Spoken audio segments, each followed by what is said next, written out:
నా యేసుక్రీస్తు నామంలో ప్రతి ఒక్కరికి పేరు పేరున నా వందనాలు తెలియజేస్తా ఉన్నానండి.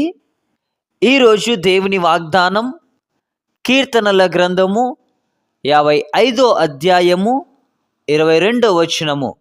నీ భారము యెహోవా మీద మోపుము, ఆయనే నిన్ను ఆదుకొనును, నీతిమంతులను ఆయన ఎన్నడును కదలనీయడు. హల్లెలూయా. ప్రియ సహోదరి సహోదరుడా, ఈరోజు నీవు ఏ భారము చేత అయితే బాధపడతానే ఉన్నావో, అయితే ఆ భారాన్ని అంతటినీ కూడా దేవుని మీద వేస్తే, హల్లెలూయా, దేవుని మీద నువ్వు ఎప్పుడైతే ఆనుకుంటావో, అయితే నీవు నీతిమంతుడిగా యథార్థముగా దేవుని సన్నిధిలో పరిచారకునివై, దేవుని సన్నిధిలో భయభక్తులు కలిగి ఎప్పుడైతే నీ యొక్క భారము, హల్లెలూయా, ఏ భారమైనా కావచ్చండి.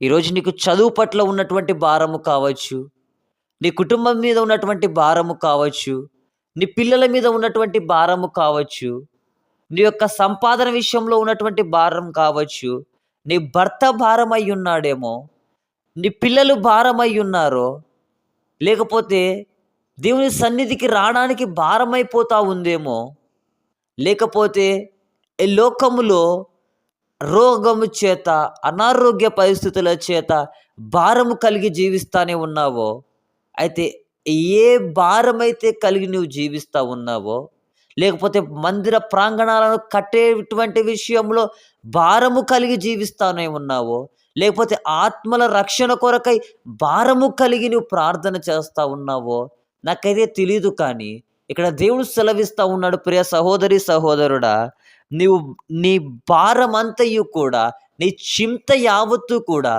దేవుని మీద మోపితే, అయితే నీవు నీతిమంతుడవై యథార్థవంతుడవై దేవుని సన్నిధిలో కనిపెట్టేటువంటి బిడ్డవైతే దేవుని మీద నీవు మోపాలి అనేసి దేవుడు హెచ్చరిస్తూ ఉన్నాడు.